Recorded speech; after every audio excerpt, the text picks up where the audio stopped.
Азыркы учурда жерде 8 миллиардка жакын адам жашайт. Алардын 126 миллион адамы Жапон өлкөсүндө. Күнүн чыгышындагы бул өлкө өз тамырларын байыркы тарыктан баштайт. Ошондуктан 2,5 миң жылдан ашкан каада салттар эч өзгөргөн жок. Бирок бул келечекти жакындаткан технологияларды өркүндөтүүгө тоскоолдук кылган жок. Эгерде сиз Жапонияда төрөлсөңүзчү? Биринчиден, жүзгө чейинки жашоо ыктымалдуулугу көбөймөк. Жапонияда бир кылымды жашап өткөндөр 500 миңден ашат. Бирок сен чарчоодон өлүшүң мүмкүн.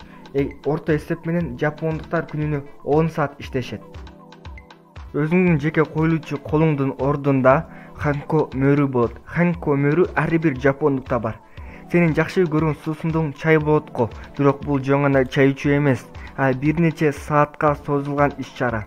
Кытайдан башка эч бир жерде чай адамдын жашоосуна жапондуктардай сыяктуу мааниге ээ болгон жок.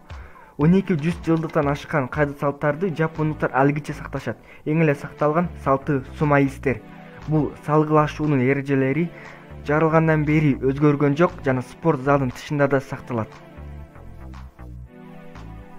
Сен танк сыяктуу тынчтанып жүрмөгүсүң. Мэйваку Жапон жашоосунун негизги ыкмасы. Бул айланага өзүңдүн иш-аракеттериң менен ыңгайсыздык жаратуу. Мисалы, коомдук жайда үн чыгарып чайноо же телефон менен баарлашуу. Чыгымды жапондор өзүнчө жерлерде чегишет. Себеби айлана чөйрөнү бузбаш үчүн. Жапонияда активдүү вулкандар бар. Алар дүйнөдөгү вулкандардын 7% түзөт. Жана болжолдуу жылына 1,5 миң жер титирөө болот.